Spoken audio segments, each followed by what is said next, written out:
dans l'émission Parole de femmes. Cette semaine, nous nous adressons particulièrement aux jeunes couples, à vous les nouveaux mariés qui êtes dans vos premières années de mariage. On avait envie de vous encourager et de vous dire Parole de femmes est là pour vous. Bonjour Nadine, bonjour Laure, ça va bien? Ça va bien et toi? Toi aussi, tu es une jeune mariée Nadine? Oui. Toi Laure, ça fait combien d'années que tu es mariée? Ça fait 9 ans cette année. 9 ans. Est-ce que c'est jeune mariée encore ou je sais pas? Non. Non, là, 9 ans, commence... on va plus s'adresser aux mariés. Ça fait entre les 5 premières années. Ouais. Les 5 premières Ça années. fait combien d'années, Annabelle? Moi, ça va faire 18 ans cette année. Moi, ça fait 19. 19 wow. C'est normal, t'es plus vieille que moi. Elle est beaucoup plus vieille que moi. Vrai. Donc, comment... C'est ça, on voulait s'adresser aux jeunes mariés parce que on en discutait avec toi, Laure. Enfin, c'est plutôt toi qui en discutais avec nous, d'ailleurs. Et tu faisais cette remarque que, finalement, souvent, les jeunes mariés sont un petit peu oubliés. C'est vrai, il y a la préparation au mariage. Et puis là, on bombarde, il y a beaucoup de choses. Et puis après, il y a pour les couples, une fois que ça va mal, là, il y a des programmes, etc. Ou puis, il y a les enfants, on va parler des enfants, la famille. Mais dans ce petit début, c'est comme si on supposait que c'était les plus belles années de ta vie, que tout allait bien, que tu n'as pas besoin d'aide, c'est bon, tu as eu ton cours pour le mariage, tu n'as pas forcément encore d'enfants, tu es au début de ton mariage, alors tout va bien, c'est le rêve. Et puis c'est le moment où on peut se sentir finalement très seul et puis laissé à soi-même. Et ça ne va pas forcément toujours si bien que ça dans les premières années de mariage, parce qu'on va voir que c'est des années qui sont particulières, qui sont uniques dans une vie et au cours desquelles on va se découvrir, on va découvrir l'autre aussi. Alors il y a des bonnes surprises, mais quelquefois il y a des surprises qui sont plus surprenantes que d'autres. Et il va falloir apprendre à naviguer dans ces premières années de mariage pour pouvoir justement arriver plus tard dans la vie, se dire c'est bon, on a construit, plutôt que de se dire dans quelques années, en fait, pourquoi est-ce qu'on est ensemble? Et souvent, on se pose ce genre de questions, on arrive à ce genre de constat parce que les premières années ont pas forcément été un succès, on n'a pas construit de la bonne façon, on n'a pas mis les bonnes fondations. Donc Laure, c'était un très bon sujet, merci. Ouais, moi, j'ai affiché dès le début comme ça. Donc, Nadine, on est lundi. On est lundi. C'est vrai, on est lundi. Alors, on commence tout de suite avec le point. Alors, on fait le point en ce lundi et quelques statistiques qu'on va partager avec vous. Par rapport au divorce, le taux de divorce dans les premières années, Annabelle a parlé des 5 ans et c'est vrai que 5 ans, c'est vraiment le cap à franchir selon les statistiques. En France, en 2010, le taux de divorce s'élevait à 46% contre 52% en 2005. Donc, il y a quand même une baisse, mais... n'empêche que c'est le cap à franchir, c'est vraiment les 5 ans. Et quand on compare dans les années, on dit que si on compare en 1975, donc il y a 45 ans presque, sur 1000 mariages célébrés, un peu moins de 15 se terminaient par un divorce 5 ans plus tard. Et qu'en 2010, sur 1000 mariages, c'est environ 26 qui échouent au bout de 5 ans. Donc les 5 ans sont vraiment ça, le cap à franchir. Si on regarde les plus grands défis des jeunes couples, c'est les compromis, apprendre les compromis, apprendre à communiquer, apprendre la flexibilité, apprendre le sens de l'engagement, on va en parler, on n'abandonne pas à la première dispute, apprendre la coopération aussi, des fois les tâches ménagères, qui fait quoi, tout ça, ça va être les plus grands défis au début par rapport au couple. On rigole, c'est vrai. Ouais, c'est vrai. Et pour terminer, les sujets de dispute les plus fréquents chez les couples en général. Et là, je dis les jeunes, mais aussi les moins jeunes. Ça va être les finances, ça va être les enfants, avoir des enfants, pas avoir des enfants, quand en avoir, leur éducation, etc. Les horaires chargés, le stress de la vie quotidienne, la mauvaise communication et les mauvaises habitudes. Et vraiment, c'est ça qui va vraiment être le gros des disputes fréquentes. Mais on va parler aujourd'hui de comment, et cette semaine en fait, comment faire par rapport à tout ça. Et avant qu'on poursuive, je voudrais vous lire le verset de la semaine dans Amos 3.3. 2 hommes, pour le coup un homme, une femme, marchent-ils ensemble sans s'être concertés? Et je pense que c'est ça aussi le début d'un mariage, c'est savoir se concerter, savoir se mettre d'accord pour pouvoir marcher ensemble et avoir cette vision de l'avenir, en fait, que c'est pas juste aujourd'hui que tout se joue, mais c'est quelle décision on peut prendre chaque jour pour pouvoir continuer de marcher ensemble et de se dire, dans 20 ans, dans 40 ans, dans 50 ans, dans 60 ans, on va encore marcher ensemble. Alors, il faut qu'on se concerte dès aujourd'hui. Oui, ouais, c'est ça. C'est vrai que le mariage, c'est vraiment une belle expérience où vraiment, si on joue le jeu de la remise en question, d'apprendre à aimer l'autre comme il en a besoin, c'est vraiment beau, mais ça demande vraiment de jouer ce jeu-là, si je peux dire ça comme ça. Mais c'est vrai qu'aussi, c'est une expérience qui nous étire vraiment dans tous les sens, parce que quand tu arrives dans le mariage, voilà, tu es un peu tout feu, tout flamme, tu as ces petits papillons dans le ventre, tu rentres un petit peu naïvement, si je peux dire ça comme ça, tu sais pas trop ce qui t'attend. Puis finalement, en fait, c'est là où le mot amour prend tout son sens, quoi. C'est quoi l'amour? C'est plus une histoire de petits papillons, c'est vraiment l'amour en action, c'est aimer, quand on se marie, on dit pour le meilleur et pour le pire. Et quelque part, oui, c'est beau, mais il y a aussi finalement des choses qui vont moins bien. Et des fois, c'est même des choses auxquelles on s'attend pas forcément, parce que des fois, quand on entend le pire, on s'attend de suite à des choses vraiment... catastrophiques. Ouais, voilà, les gros trucs vraiment intenses. Et finalement, on se rend compte vite que des petites choses comme ça, qui peuvent être là, peuvent prendre une petite ampleur, puis ça monte, et finalement, ça devient vraiment quelque chose de gros. Et j'ai remarqué, c'est fou, je réalisais que justement, moi, il y avait des personnes qui m'avaient dit mais on m'avait pas dit que le mariage c'était difficile au début, je comprends pas pourquoi c'est difficile comme ça. Et c'est vrai que ça m'a amené la question de réaliser que c'est vrai que finalement le mariage c'est pas un sujet très très populaire, et donc sûrement parce que justement on garde ce respect puis cet honneur dans le couple, donc on va pas aller déballer tous nos petits trucs à droite à gauche, mais du coup malheureusement c'est que ça peut amener des personnes à se demander est-ce qu'on est normaux, est-ce qu'on a raison d'être ensemble, parce que pourquoi nous ça fonctionne pas sur des choses aussi finalement peut-être banales. Et donc c'est pour ça que c'est bon d'aborder ce thème aujourd'hui. Mais c'est ça, mais je crois qu'il faut faire, c'est la différence entre les attentes qu'on a et la réalité du couple, de la vie de tous les jours. Je crois que les jeunes couples en tout cas vont beaucoup miser sur la préparation du mariage, la robe, la limousine et tralala. Et puis après, quand tout ça c'est fini, peut-être que si vous avez les moyens, vous êtes peut-être allé à l'hôtel ou en lune de miel, mais au bout de 5 jours, vous revenez dans votre appartement. Qui est beaucoup plus petit, il n'y a plus personne, c'est juste vous deux.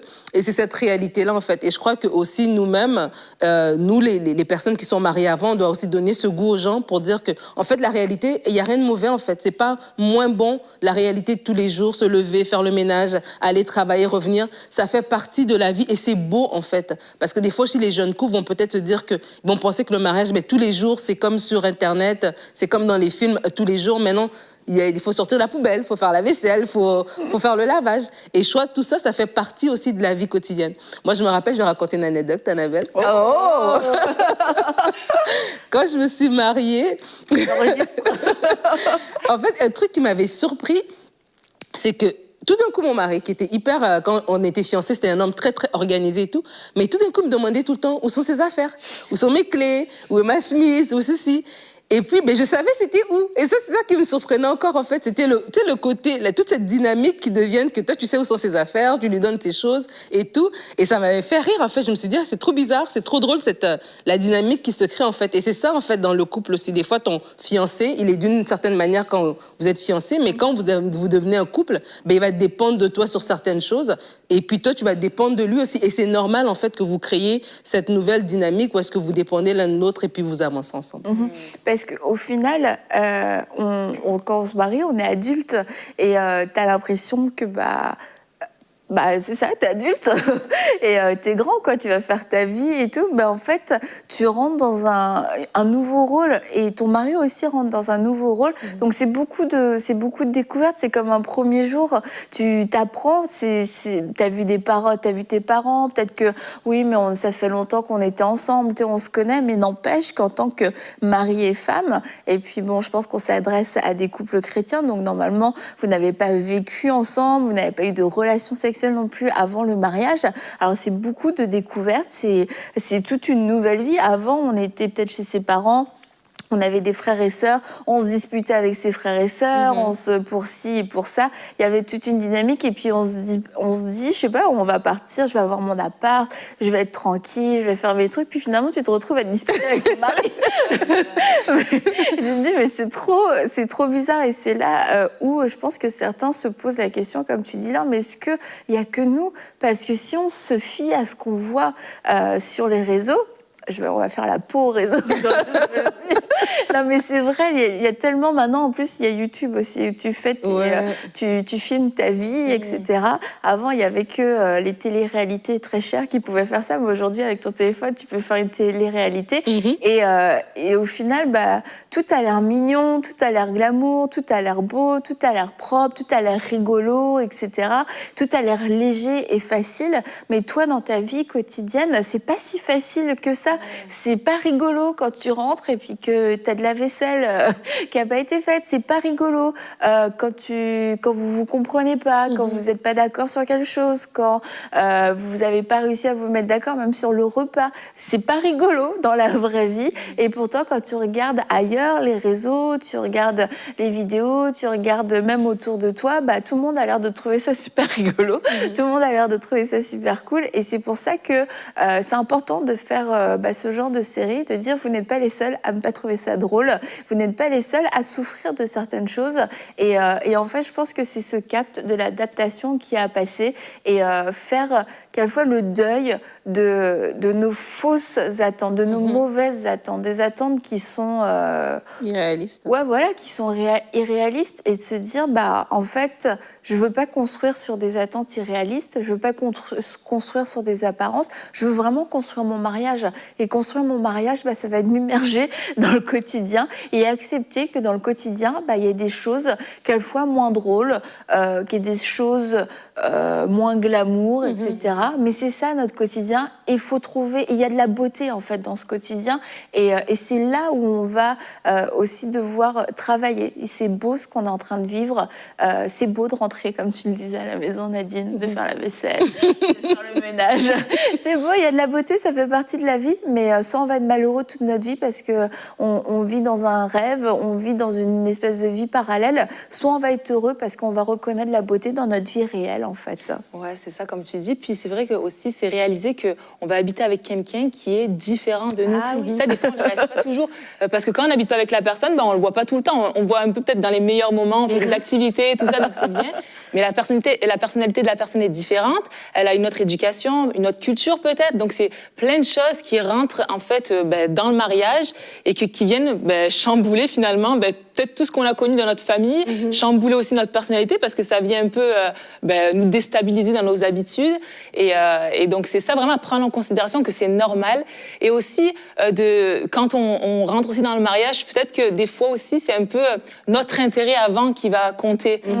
Moi j'ai envie que ça se passe comme ça. Attends, mais toi tu fais pas comme ça, mais moi j'aimerais que ce soit comme ça. Puis c'est vrai qu'on a tendance peut-être d'abord à penser à nous, mais aussi réaliser que le mariage aussi c'est penser que c'est l'autre qu'on doit aussi mettre en avant. Donc oui, c'est sûr qu'il y a des ajustements à faire, puis apprendre à fonctionner ensemble, mais quand même penser que on est aussi là pour servir l'autre, puis comment dirais-je, peut-être se mettre de côté, mettre de côté notre intérêt et faire passer l'intérêt en fait de notre mari avant nous. Mais il y a des choses en fait dans le mariage dans les premières années qui semblent comme des montagnes, mais en fait ça va bien aller après, tu vois. C'est juste question de s'adapter et d'apprendre à se connaître, de se dire on va partir avec des bonnes habitudes. Tu sais, comme tu dis Laure, c'est vrai que quand on se fréquente, on se connaît pas dans notre quotidien. Donc celui qui est très lève-tôt et celui qui ne l'est moins, qui l'est moins, on sait pas ça. On va le découvrir quand on va être ensemble. Mais c'est question justement de s'aimer en fait et vraiment de mettre cet amour en pratique en s'aimant, en acceptant l'autre et puis en trouvant notre rythme par rapport à tout ça. Il y a des choses qui paraissent vraiment comme des montagnes aujourd'hui, puis on peut vraiment se dire non, moi, je sais pas, moi j'ai besoin que à 8h ou à 7h, on est déjà debout, puis on est prêt à fonctionner, l'autre il ouvre les rideaux, et puis toi tu dors encore, puis le soleil est dans ton visage, et là ça fait une dispute. Ou bien on apprend à se connaître. Oui, belle photo. On apprend à se connaître, puis on connaît le rythme de l'autre, et puis on peut regarder plus tard et en rire. Moi, des fois, avec mon mari, on va parler, puis on va se rappeler de notre premier appartement. C'était trop beau cet appartement en plus, puis de nos premiers moments. Et puis aujourd'hui, c'est des beaux souvenirs, tu vois. Sur le coup, peut-être on se dit, cet appartement, il était plus petit, ou bien telle chose. Mais aujourd'hui, quand on y pense, c'était beau ce moment-là. C'était notre petit appartement avec nos 3 casseroles et puis nos petites affaires. Puis on était bien. Et c'est important de se comprendre, en fait, que même dans ce temps d'étirement, même dans ce temps, peut-être, vous avez pas de voiture, vous êtes encore en transport en commun, vous avez peut-être pas autant d'argent, etc. Même dans ce temps d'étirement, c'est un beau temps, c'est précieux et l'important, en fait, c'est vraiment juste chaque jour est un nouveau jour et de vraiment vivre avec cette optique-là, de pas vouloir, de chercher à créer son propre rythme. Et ça c'est important, si je voudrais vraiment le dire, c'est que chaque couple, autant les couples sont pareils, tu sais, quand on parle des différents problèmes, les finances, la communication, l'éducation des enfants, oui, il y a des choses qui sont générales, mais autant chaque couple est distinct. Et vous, votre couple, vous avez votre harmonie, vous avez votre saveur, et c'est important de trouver votre rythme. Vous pouvez être inspiré des autres par rapport à leur modèle, par rapport à qui ils sont, mais vous trouvez votre rythme et ça va vous aider à la longue. Et tu parles des finances. Moi, quand j'ai rencontré Jérémy, bon, je l'ai déjà raconté, certains vous savez, mais bon, déjà, il a renfloué mon compte. Donc, ça partait bien. Mais c'est qu'il était tellement radin, c'était fou. Et en fait, si on allait faire les courses, il voulait s'acheter les trucs les moins chers. Mais les trucs vraiment les moins chers, les trucs que tu sais même pas que ça existe dans le magasin. Il faut quasiment t'allonger. C'est l'étagère du bas. Mais les trucs qui ont l'air vraiment pas bons, tu te demandes si c'est même de la nourriture. Et ça, c'était vraiment le genre de choses, ça m'énervait. Je me dis, mais c'est pas possible. Je suis ta femme. Je suis ta femme, achète-moi des trucs qui sont comestibles. Mais tu sais, ça, c'est le genre de truc, moi, ça m'énervait vraiment. Et je me sentais pas... c'est comme, si toi, tu voulais manger ça avant, quand tu étais tout seul, vas-y, mange ça. Mais franchement, je trouve ça horrible de manger ça. Et j'avais pas des goûts de luxe, hein. C'est juste que vraiment, c'était vraiment un truc bas de gamme. Du soda, le soda le moins cher du monde. C'est vraiment un truc que t'as assez d'argent quand tu fais le fond de tes poches et qui est d'une couleur très douteuse. Mais c'est le genre de truc qu'on s'achetait et qu'il m'achetait. Mais aujourd'hui, comme tu dis, Nadine, on a grandi. Aujourd'hui... c'est pas du petit soda. Aujourd'hui, il a changé et c'est pour ça qu'on en rigole. Mais c'est important de pas se braquer pour des choses comme ça, de se dire les choses vont changer, les choses vont évoluer. On arrive, on est tous les deux nouveaux dedans. On est aussi quelquefois un peu maladroits, puis... je sais pas, t'as l'impression de tout savoir, mais tu sais rien. Les grandes remises en question, écoute, c'est pas parce que j'achète du soda à 10 centimes que c'est bon, c'est la fin du monde. Et puis, tu vois, moi, j'avais pas forcément les mots pour dire, mais en fait, quand tu fais ça, je me sens pas aimée. Je me sens pas importante. Ça sortait différemment. C'est juste le cerf, juste dégueu ton soda, espèce de radin. Et on grandit là-dedans. Et c'est important, c'est ça, comme tu dis, de pas se braquer sur ces petites choses parce que ça a l'air vraiment bête. Hein. On rigole là, aujourd'hui, mais il y a vraiment des couples, au bout de 10 ans, c'est à cause de ce genre d'histoire. Ils construisent sur ces désaccords, en fait. Et quand on construit sur ça, 10 ans plus tard, on ne sait plus pourquoi on est ensemble. Il y a tellement de petites choses qui nous ont séparés. Et puis, si on se dit, OK, ce sont des petites choses, en effet. Et trouvons un moyen, parlons-en, apprenons à rire aussi. Et puis à se dire, les choses vont changer, les choses vont évoluer. Parce que peut-être qu'on est un petit peu dramatique aussi au début. On est dramatique dans le sens... on est très sensible à ce qu'on peut ressentir aussi en tant que femme parce qu'il y a de la déception, parce qu'il y a de la désillusion et on ne sait pas comment l'exprimer. Puis du coup, on va prendre toutes ces petites choses et puis on va les vivre à 1000% et au final, on ne va pas réussir à s'en sortir. Et juste prenez un peu de recul, respirez et puis relativisez. Dites-vous, c'est juste un petit détail, ça va se régler. Vraiment, ça va se régler. La seule façon dont ça ne pourrait pas se régler, c'est parce que je vais décider de m'accrocher à ça, puis de construire mon couple sur ça, sur tout ce qui m'a fait du mal, tout ce qui m'a déçu, etc. Jérémy ne m'achète plus de soda à 10 centimes d'une couleur douteuse. C'est terminé. C'est bon, ça laisse de l'espoir. Tu vois qu'on avance dans le couple, donc c'est bon. Mais ça, j'aime ce que tu dis aussi, des fois, peut-être d'être second degré, aussi, essayer de rigoler des choses plutôt que d'être vraiment à pic sur ce qu'on vit, en fait. Et puis, j'avais une idée, mais je l'ai perdue. Parce que je peux lire un verset dans 1 Corinthiens 7,34 pour nous montrer qu'il y a vraiment une différence aussi. C'est normal, quand on se marie, on vit un changement. Il y a aussi une différence entre la femme non mariée et la jeune fille. celle qui n'est pas mariée se préoccupe du Seigneur afin d'être sainte de corps et d'esprit, alors que celle qui est mariée se préoccupe des affaires de ce monde, des moyens de plaire à son mari. Alors attendez, c'est positif ce que je veux dire. C'est pour dire qu'une fois qu'on se marie, c'est normal de se préoccuper de son mari. C'est normal que nos préoccupations changent, non pas qu'on devienne rétrograde et complètement tiède, c'est pas ça, mais d'un seul coup, on a d'autres préoccupations, d'autres considérations, et c'est normal, c'est une bonne chose. On parlait de changement, mais maintenant, va falloir apprendre aussi à doser pour que justement le Seigneur reste une priorité et que notre mariage et même notre mari et le bien-être de notre mari reste secondaire, dans le sens où le Seigneur reste prioritaire, où on va garder notre relation avec le Seigneur, parce que quelquefois il peut y avoir comment on dit ? C'est déséquilibre. Ouais, ce déséquilibre, et c'est aussi pour ça qu'on a du mal à surmonter les petites choses dans le couple, parce que on délaisse le Seigneur qui nous donne de la force, qui nous donne de l'espoir, qui nous donne de la sagesse, qui nous donne des stratégies. On est tellement focus mariage, mari, etc., qu'en fait on en perd un petit peu notre nature spirituelle. On devient moins spirituel d'un seul coup, puis du coup on devient hyper charnel, et c'est le moment où on a vraiment du mal du coup à régler des choses. Mais c'est ça, je voulais dire. J'ai retrouvé ton idée. Non, ça va? Ok. Ah, c'est quoi? Je voulais dire, non, parce que je voulais pas que Laure, si elle avait retrouvé son idée. Je voulais dire en fait de l'importance aussi pendant les premières années de prendre les bonnes habitudes. Ouais. Prendre les bonnes habitudes dans deux volets.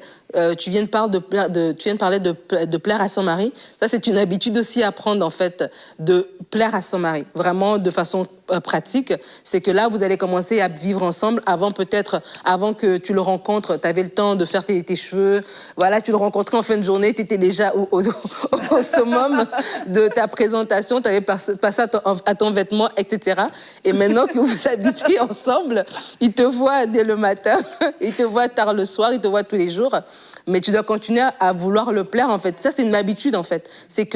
C'est consciemment qu'on doit se dire, c'est l'homme de ma vie qui est là. C'est pas mon frère, c'est pas mon cousin, c'est pas mon colocataire. C'est un homme qui doit me regarder et être attiré par moi, en fait. Moi, pour moi, j'ai fait 19 ans qu'on vit ensemble, mais je veux que si je passe devant la télé et que tu étais occupée, je veux que tu te retournes et que tu m'aies regardé. Je suis pas ta sœur, là. 5 fois. Tu vois, je peux pas passer 5 fois et puis c'est comme, mais pousse-toi, je regarde quel truc. Non. Tu dois m'avoir remarqué.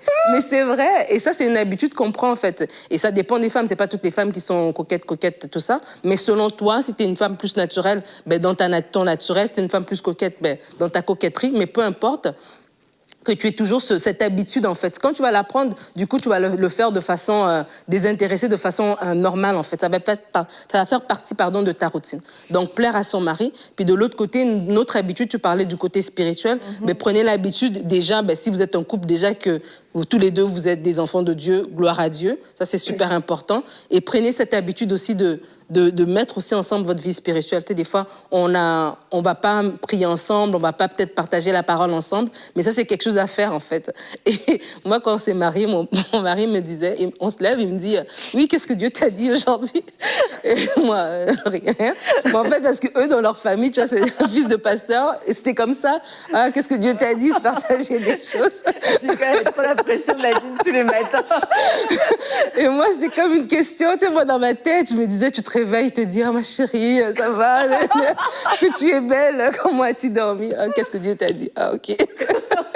Mais tu vois, mais ce côté aussi de partager, ce côté de notre vie spirituelle, ça va nous aider. C'est une habitude qu'on va prendre et ça va être naturel, en fait. C'est des choses qui vont se faire de façon quasiment automatique au fil des années. Ah c'est ça que j'allais dire tantôt, justement. Bravo, Nadine, bravo. Non, mais vraiment, que c'est important, finalement, ça paraît... voilà, mais que Dieu soit toujours le centre, vraiment, de la relation. C'est sûr que c'est la base, c'est essentiel, puis que ce soit individuellement ou en couple, qu'on puisse continuer à cultiver ça tous les jours. Puis j'ai aimé aussi ce que tu as dit avant sur le côté de pas nous prendre... Dès qu'on est marié, de pas se prendre pour acquis non plus. Effectivement, c'est pas parce qu'on est marié, ça y est, hop, voilà.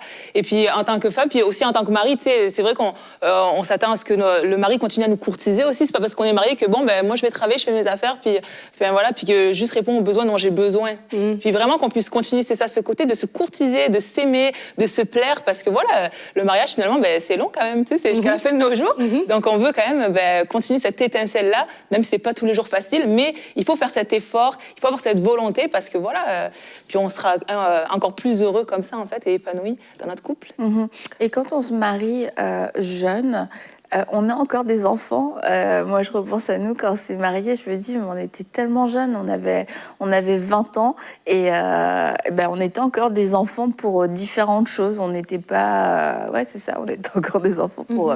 Et t'apprends. Et c'est ça aussi qu'il faut accepter, c'est qu'on apprend. Et quelquefois, tu regardes d'autres couples autour de toi où tu as des idées, mais ça, c'est ta version de couple dans 10 ans, dans 20 ans. Et ça peut être des choses bêtes, hein, mais peut-être que tu te maries, tu sais pas très bien cuisiner, faire des vrais repas, recevoir des gens. Ça peut être il peut y avoir quelques ratés. Tu te dis, ah ouais, mais moi, mon père, il s'occupait tout le temps de l'entretien, de ça, il faisait la voiture, blablabla. Bah écoute, ton mari vient de sortir de ses études, il a encore jamais eu de voiture, il s'est transporté en vélo et dans le métro. Il a jamais eu l'occasion, tu vois, de faire ça. Bah voilà, quand tu te maries et que t'es jeune, t'as encore toute la vie à découvrir, t'as encore tellement de choses à apprendre. Et c'est de se dire, bah on va apprendre. Oui, il y a des choses qui vont changer, mais il y a des choses aussi qu'on va apprendre. Et puis aussi, quand on se marie, mais qu'on est plus vieux, et ben là aussi, on apprend, mais d'une façon différente, parce qu'il y a plein de choses dans notre vie, par contre, qui sont acquises au niveau de nos habitudes, et puis on a une certaine maturité à certains niveaux, au niveau des finances aussi. Normalement, tu as un peu plus de finances si tu te maries à 30 ans que quand tu te maries à 19 ans. Mais ça va être quand même, du coup, un apprentissage à deux qui va être d'autant plus important, parce qu'on a tellement appris à fonctionner tout seul, et puis quelquefois, ça fonctionne bien. On gère bien son argent, on a réussi ses études, on a réussi à se débrouiller. Quelquefois, on est parti à l'étranger, on a eu un diplôme, on a eu un super boulot dans une entreprise, on a eu promotion sur promotion à l'église, on sert, etc. T'as payé ta première voiture toute seule, cash, personne t'a donné de l'argent, et tu réussis en fait. Et là, d'un seul coup, il y a quelqu'un qui vient dans ta vie, et là, il faut apprendre à faire tout ça à deux, alors qu'on le faisait bien toute seule. Et ça va être aussi un défi d'apprendre à faire à deux ce qu'on réussissait à faire tout seul.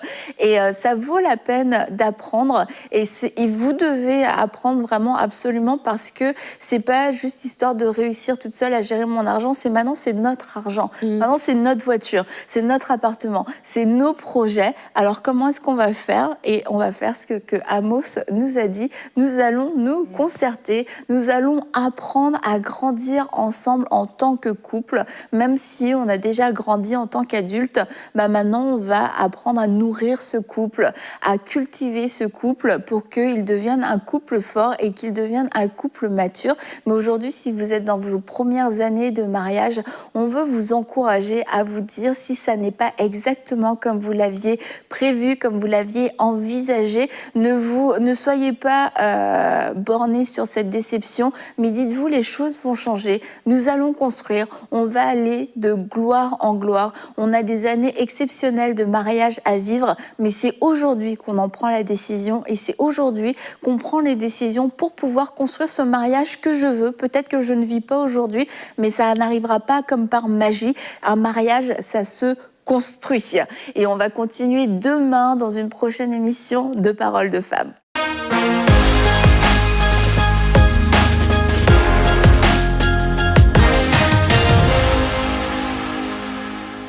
Vous savez, plusieurs personnes me demandent si c'est vraiment sage de lancer une telle campagne de dons pour la construction du centre MCI dans une période de crise mondiale. Est-ce qu'il ne serait pas plus sage pour les familles d'épargner, de mettre de côté alors que l'avenir peut être incertain ? Et je leur réponds, oui, je crois absolument que c'est une bonne chose de lancer cette campagne dans une période de sécheresse, dans une période de crise, parce que je me souviens de cette histoire merveilleuse dans la Bible, l'histoire de Isaac. Isaac, la Bible dit qu'il a semé avec foi en s'attendant à Dieu dans une période de sécheresse et de famine. Et vous savez quoi ? Dieu a fait en sorte qu'il récolta au centuple. Isaac sema dans une période de sécheresse et il récolta au centuple. Alors que Dieu bénisse les 3500 héros, que Dieu vous encourage et je prie qu'il vous donne de récolter au centuple, ici-bas, mais aussi dans l'éternité. Que Dieu vous bénisse. Dès maintenant, donnons pour achever la construction et équiper le centre EMCI. Pour faire votre don, rendez-vous sur emcitv.com/3500. Vous pouvez donner en une seule fois ou en plusieurs mensualités.